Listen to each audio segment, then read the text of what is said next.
Hi dear friends, ഇന്നത്തെ എൻ്റെ recipe ചെറുപയർ കറിയാണ്.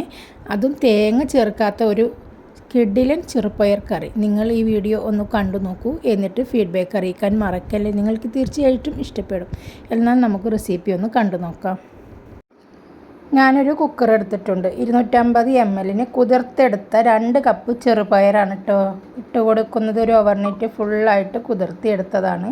ഇതിലേക്കൊരു 1/4 ടീസ്പൂൺ മഞ്ഞൾപ്പൊടി, ഒരു 1/2 ടീസ്പൂൺ ഉപ്പ്, രണ്ടും കൂടി നന്നായിട്ട് തന്നെ നമുക്കൊന്ന് മിക്സാക്കി കൊടുക്കാം. ഇനി ഇത് വേവാൻ ആവശ്യമായിട്ട് ഞാനിതിലേക്ക് 250 ml 2 കപ്പ് വെള്ളമാണ് ഒഴിച്ചു കൊടുക്കുന്നത്. ഈ 2 കപ്പ് വെള്ളം ഒഴിച്ചു കൊടുത്തതിന് ശേഷം നമുക്ക് തീ ഹൈ ഫ്ലെയിമിലിട്ടിട്ട് ഒരു 4 വിസിൽ അടിച്ചാൽ മതിട്ടോ. ഒരു 4 വിസിലാവുമ്പോഴേക്ക് തന്നെ എൻ്റെ ഈ ചെറുപയർ നന്നായിട്ട് കുക്കായി വന്നിട്ടോ. നോക്കൂ, കണ്ടില്ലേ, നല്ല കുക്കായി വന്നിട്ടുണ്ട്. ഇനി ഇത് നമുക്കൊന്ന് മാറ്റി വെക്കാം. ഇനി നമുക്ക് കറി വെക്കാനായിട്ടൊരു പാൻ അടുപ്പിലേക്ക് വെച്ച് കൊടുക്കാം. പാൻ വെച്ചതിന് ശേഷം ഇനി നമുക്കിതിലേക്ക് വെളിച്ചെണ്ണയാണ് ഒഴിച്ചു കൊടുക്കേണ്ടത്. ഞാനിതിലേക്ക് ഒരു 4 ടേബിൾ സ്പൂൺ വെളിച്ചെണ്ണ ഒഴിച്ചു കൊടുക്കുന്നുണ്ട്. വെളിച്ചെണ്ണ ചൂടായി വന്നു കഴിഞ്ഞാൽ നമുക്കിതിലേക്കൊരു 1/4 ടീസ്പൂൺ കടുകിട്ട് പൊട്ടിച്ചു കൊടുക്കാം. കടുക് പൊട്ടി വരുന്ന സമയത്ത് നമുക്കിതിലേക്കൊരു 1/4 ടീസ്പൂൺ നല്ല ജീരകവും ചേർത്ത് കൊടുക്കാം.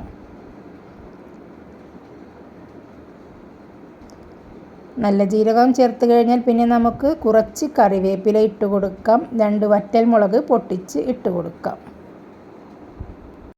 ഇനി ഇതിലേക്ക് നമുക്ക് ഒരു 6 അല്ലി വെളുത്തുള്ളി അരിഞ്ഞതും, ഒരു 6 പച്ചമുളക് നടുകീറിയതും, പിന്നെ നമുക്കിതിലേക്ക് 2 സവാള, മീഡിയം സൈസ് സവാള ചോപ്പറിലിട്ട് അരിഞ്ഞെടുത്തത്, അതും നമുക്കിതിലേക്കിട്ട് നന്നായിട്ടൊന്ന് വഴറ്റി കൊടുക്കാം.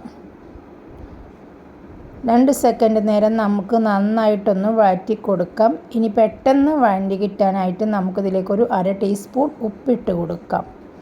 എന്നിട്ട് നമുക്ക് ഇതൊരു 5 മിനിറ്റ് ഒന്ന് വഴറ്റി കൊടുക്കാം. നല്ല ബ്രൗൺ കളറായി വരുമൊന്നും വേണ്ട, ഒന്ന് വാടി കിട്ടിയാൽ മാത്രം മതി. തീ നമുക്ക് മീഡിയം ഫ്ലെയിമിലേക്ക് വെച്ചിട്ട് വേണം ഇതുപോലെ ഒന്ന് വഴറ്റി കൊടുക്കാനായിട്ട്. ഇതുപോലെ ഒന്ന് വാടി വന്നു കഴിഞ്ഞ് നമുക്കിതിലേക്ക് മസാലപ്പൊടികൾ ചേർക്കാം.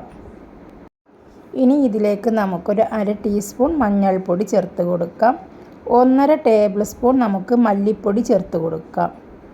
1 ടീസ്പൂൺ മുളക് പൊടി ചേർത്ത് കൊടുക്കാം കേട്ടോ. അത്യാവശ്യം എരിവ് മതി. നമ്മളിവിടെ പച്ചമുളക് ചേർത്തിട്ടുണ്ട്, അതുകൊണ്ട് 1 ടീസ്പൂൺ മുളക് പൊടി ചേർത്താൽ മതി. പൊടികളുടെ എല്ലാം പച്ചമണം മാറുന്നത് വരെ നന്നായിട്ട് വഴറ്റി കൊടുക്കുക. അതിന് ശേഷം ഒരു വലിയ തക്കാളി ചോപ്പറിലിട്ട് ഞാൻ അരിഞ്ഞെടുത്തതാണ് കേട്ടോ. ഇതിലേക്കിട്ട് നമുക്ക് നന്നായിട്ടൊന്ന് വഴറ്റി കൊടുക്കാം. ഈ പൊടികളിൽ കിടന്ന് നന്നായിട്ട് വഴണ്ടി വരണം നമ്മുടെ ഈ തക്കാളി. അങ്ങനെ വന്നു കഴിഞ്ഞാൽ നമുക്കിതിലേക്ക് വേവിച്ച് വെച്ച നമ്മുടെ ഈ ചെറുപയർ ഇതിലേക്ക് കൊട്ടിക്കൊടുക്കാം. ഇനി ഇതിലെല്ലാം കൂടി നമുക്കൊന്ന് മിക്സാക്കി കൊടുക്കാം. നന്നായിട്ട് തന്നെ മിക്സാക്കണം. എല്ലാ ഭാഗത്തേക്കും മസാല പിടിക്കുന്ന വിധത്തിൽ വേണം നമ്മളിതൊന്ന് മിക്സാക്കി കൊടുക്കാനായിട്ട്.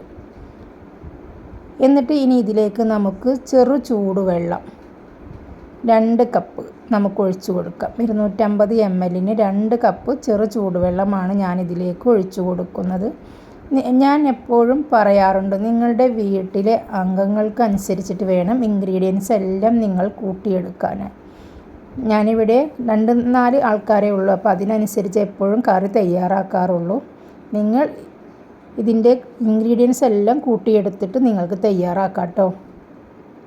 വെള്ളം ഒഴിച്ചതിന് ശേഷം നന്നായിട്ട് മിക്സാക്കി കൊടുക്കാം. ഉപ്പ് കുറവുണ്ടോ എന്നൊക്കെ നോക്കാം. എനിക്ക് നോക്കിയപ്പോൾ ഉപ്പ് കുറവാണ്. അപ്പോൾ ഞാനൊരു നുള്ള് ഉപ്പ് എല്ലാ ഭാഗത്തേക്കൊന്ന് ചുറ്റിച്ച് കൊടുത്ത് ഒരു തവി വെച്ച് നന്നായിട്ട് തന്നെ ഒന്ന് മിക്സാക്കി കൊടുക്കാം. ഇനി നമുക്കിതൊന്ന് അടച്ച് വെച്ച് ഒരു 10 മിനിറ്റ് മതി. നമ്മുടെ പയറൊക്കെ നന്നായി വെന്ത് വന്നതാണ്, അതുകൊണ്ട് തന്നെ ഒരു 10 മിനിറ്റ് മതി നമ്മുടെ ഈ നാളികേരം ചേർക്കാത്ത വളരെ രുചികരമായ ഈ കറി തയ്യാറാവാനായിട്ട്.